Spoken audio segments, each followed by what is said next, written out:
Terima kasih karena memilih channel ini. Sebelum kita mulakan video ini, sila pertimbangkan untuk menekan butang like, share, dan subscribe, dan aktifkan butang lonceng Anda agar Anda sentiasa mendapat info-info percuma pada setiap hari dari channel kami. Dan tinggalkan komen Anda karena komen Anda amatlah dihargai. Terima kasih. Istana Negara mengingatkan semua pihak agar tidak mempolitikan pelantikan hakim-hakim Mahkamah Atasan susulan kritikan kelewatan dalam pelantikan berkaitan yang disifatkan mencetuskan krisis perlembagaan. Menerusi satu kenyataan, ia berkata pelantikan tersebut adalah urusan kenegaraan yang penting serta perlu ditangani secara cermat dan integriti selaras dengan perlembagaan persekutuan. Mengikut perkara 122B Perlembagaan Persekutuan, pelantikan hakim dibuat oleh Yang di-Pertuan Agong atas nasihat Perdana Menteri setelah berunding dengan Majelis Raja-Raja.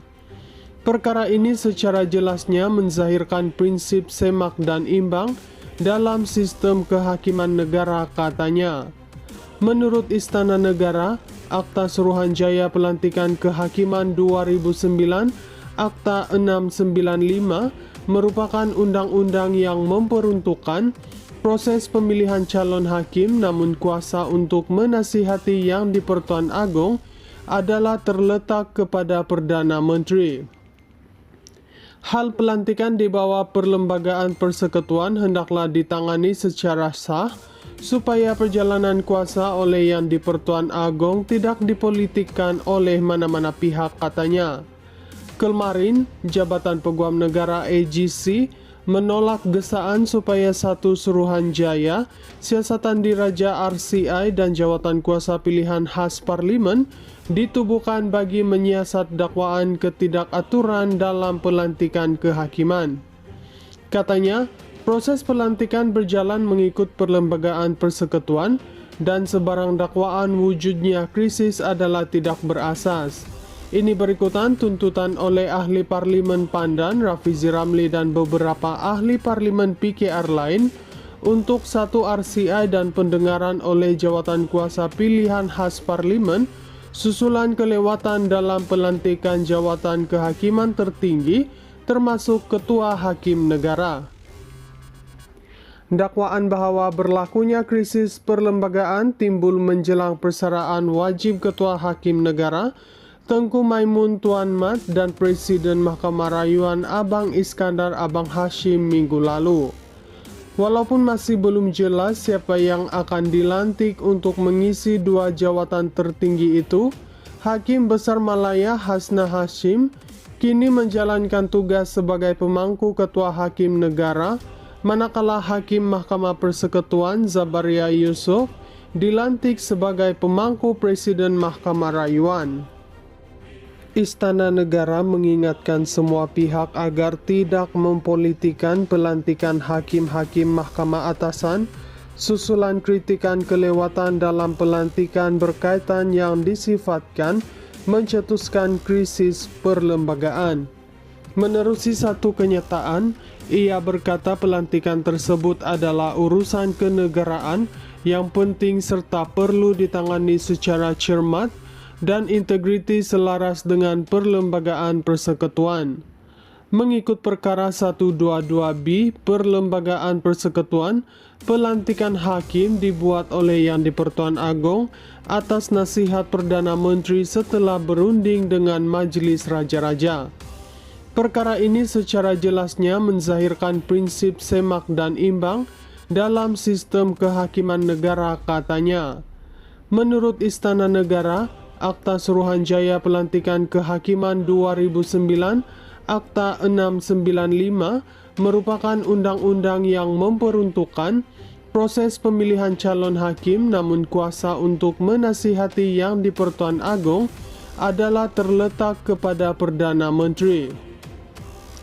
Hal pelantikan di bawah Perlembagaan Persekutuan hendaklah ditangani secara sah supaya perjalanan kuasa oleh Yang di-Pertuan Agong tidak dipolitikkan oleh mana-mana pihak, katanya. Kemarin, Jabatan Peguam Negara AGC menolak gesaan supaya satu Suruhanjaya, siasatan diraja RCI dan jawatan kuasa pilihan khas parlimen ditubuhkan bagi menyiasat dakwaan ketidakaturan dalam pelantikan kehakiman. Katanya, proses pelantikan berjalan mengikut perlembagaan persekutuan dan sebarang dakwaan wujudnya krisis adalah tidak berasas. Ini berikutan tuntutan oleh ahli parlimen Pandan, Rafizi Ramli dan beberapa ahli parlimen PKR lain untuk satu RCI dan pendengaran oleh jawatan kuasa pilihan khas parlimen susulan kelewatan dalam pelantikan jawatan kehakiman tertinggi termasuk ketua hakim negara. Dakwaan bahwa berlakunya krisis perlembagaan timbul menjelang persaraan wajib ketua hakim negara Tengku Maimun Tuan Mat dan Presiden Mahkamah Rayuan Abang Iskandar Abang Hashim minggu lalu. Walaupun masih belum jelas siapa yang akan dilantik untuk mengisi dua jawatan tertinggi itu, Hakim Besar Malaya Hasna Hashim kini menjalankan tugas sebagai pemangku Ketua Hakim Negara, manakala Hakim Mahkamah Persekutuan Zabaria Yusuf dilantik sebagai pemangku Presiden Mahkamah Rayuan. Istana Negara mengingatkan semua pihak agar tidak mempolitikan pelantikan hakim-hakim Mahkamah Atasan susulan kritikan kelewatan dalam pelantikan berkaitan yang disifatkan mencetuskan krisis perlembagaan. Menerusi satu kenyataan, ia berkata pelantikan tersebut adalah urusan kenegaraan yang penting serta perlu ditangani secara cermat dan integriti selaras dengan perlembagaan persekutuan. Mengikut perkara 122B Perlembagaan Persekutuan, pelantikan hakim dibuat oleh Yang di-Pertuan Agong atas nasihat Perdana Menteri setelah berunding dengan Majelis Raja-Raja. Perkara ini secara jelasnya menzahirkan prinsip semak dan imbang dalam sistem kehakiman negara, katanya. Menurut Istana Negara, Akta Suruhanjaya Pelantikan Kehakiman 2009 Akta 695 merupakan undang-undang yang memperuntukkan proses pemilihan calon hakim, namun kuasa untuk menasihati Yang di-Pertuan Agong adalah terletak kepada Perdana Menteri. Hal pelantikan di bawah perlembagaan persekutuan hendaklah ditangani secara sah supaya perjalanan kuasa oleh Yang di-Pertuan Agong tidak dipolitikkan oleh mana-mana pihak, katanya.